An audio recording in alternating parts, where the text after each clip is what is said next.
you should do what you want to do, but at the same time, if you can't decide, I often encourage people on my coaching calls when they're narrowing it down to 2 or 3 things. Great. Start talking to owners in all 3 of those spaces. Very quickly, you'll begin to understand the landscape. When you've looked at 10 sets of financials in a single vertical, you're going to see what those profit margins look like. You're going to see how the businesses look. And you're going to see if that's, potentially an interesting space for you, or if you want to move on to something else on your list.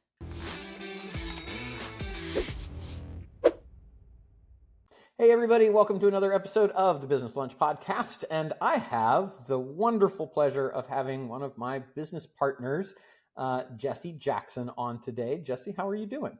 I'm doing well. I'm so excited to be on with you because I love listening to Business Lunch Podcasts, and I think you are just so funny. Your dry humor gets me every time, so I'm excited to be a part of it. Well, I'm really happy to have you here. So you have done some really, really cool things. I would love it if you would kind of I'm going to say one thing real quick, and then I'd love to hear more about your entrepreneurial journey. But we had lunch a couple of weeks ago, and you told me that from when we met, when you were just kind of getting started just a few years ago with your current venture, which is Mango Automotive, that you've built that through acquisitions up to an 8-figure business with about a 25% profit margin, which is just insanely cool. And I think it's so awesome. And if you could share some of that journey as you share your whole thing, I'd love for you to share that with everybody, because I think they'd really enjoy hearing it. So tell us the Jesse Jackson story of entrepreneurship. Oh my gosh, Roland. Let me pull this out. But yeah, let me start with, so much thanks to you, Roland, and the epic program you created, really for helping me create this Mango Automotive business, which did sort of rise out of the dust to this 8-figure business. And it's funny, I'm going through an SBA program called SBA Thrive, and it's a bit of like a mini MBA. And when I showed up what? How is the program? Oh, it's going well. We're just a few weeks in. It's very intense and very in-depth. So it's about 20 hours a week dedicated to that program. Wow. Okay, cool.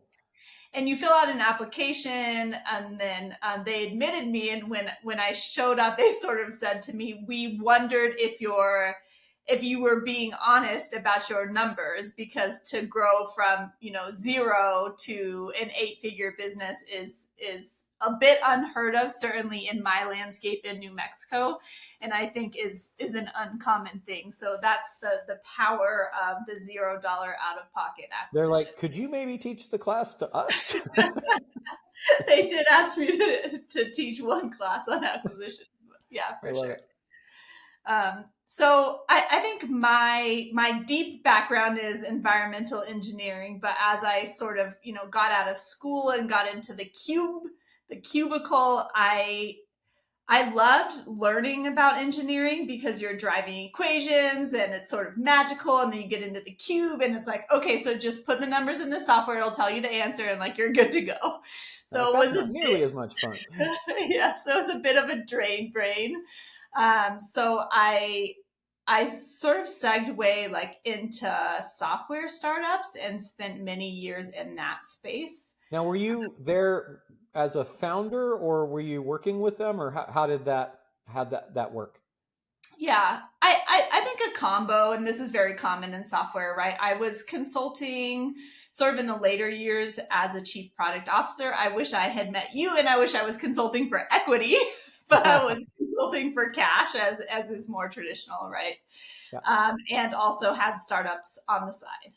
Okay. So yeah, a combo of those things. And then what I did right before Mango was a software startup in the automotive space. Okay. It wasn't an automotive repair. It was in paintless dent repair tech. So we sold to private equity. And that's the point where I saw this huge opportunity in the automotive landscape, because you have over 60% of owners in that space are getting ready to retire in the next 10 years. Yep. And you also have the evolution of electric vehicles entering the space. and still sort of an old space in terms of gender equality, and also in terms of the marketplace is very disjointed. The biggest player owns 2% of the space. Yeah. So they haven't been through a consolidation phase yet. So then I met you and learned about acquisition, sort of being on the other side of the table from what I experienced as a founder. And that seemed like a very much easier or more interesting space to be in. As a founder, you put your blood, sweat, tears into that for 4 or 5 years. Private equity or someone comes in and scoops you up. And when that happened to me, I was thinking, gosh, what did they do that was so special? They just came in and bought us, and they bought a few other people. So I think it's really fun to be on the other side of the table now. It really is. So you didn't have any experience other than the then current software as a service that you were working with in the automotive repair shop industry, correct? Yeah, that's right. Both of my grandfathers were sort of in similar spaces. One grandfather in automotive repair, and one in like same kind of thing, but for airplanes. Uh-huh. So I certainly felt comfortable in a dirty shop, but they both Sure. since passed and their businesses have evaporated. And I'm brand new to the space, which is why I have a business partner who, makes all the magic happen in the shops and makes them run. Yeah, I love that. I think it's so smart. So, really, one of the big things that stops people from moving forward is I don't know what to do. So, what would you tell somebody that was trying to figure out I want to do this. I've decided I want to buy a business, let's say, or go into a business, but the world is full of so many opportunities. How do I decide? Was it that you saw?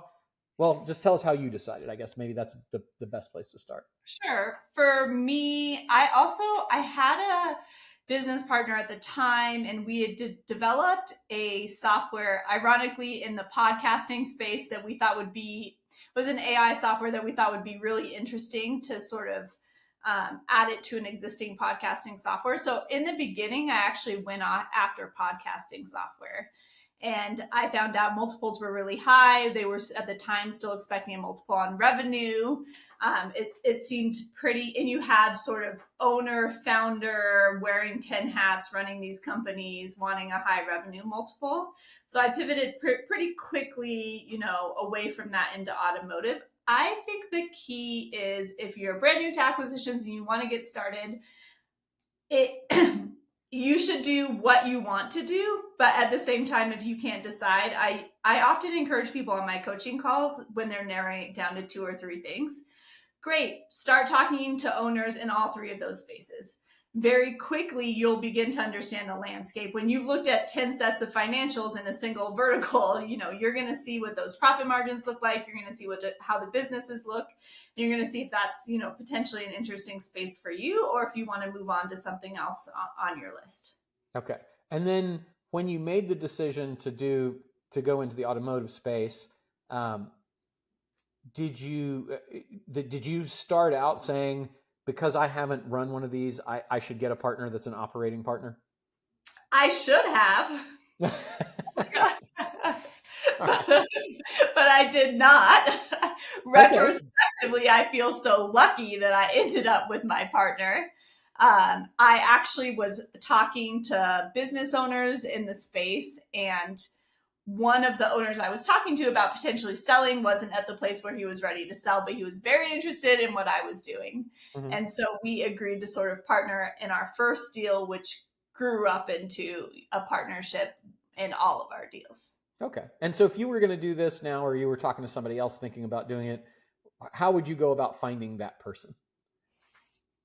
What's cool about, some people have called me the cold call queen. And I think what is cool about making calls, especially if you're, looking in brick and mortar, but even if you're not, is getting to know the space and the business owners in that space.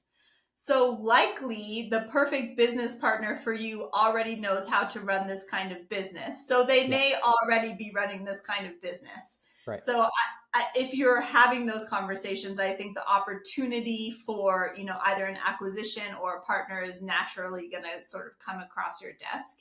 And when you can present it, right, when you can sort of talk to them about what your goal is, if you're doing a roll up, what that looks like and what, their financial gains would be or what their life would look like, I think it's very compelling, and you probably will have more interested parties than you know what to do with if you approach it that way.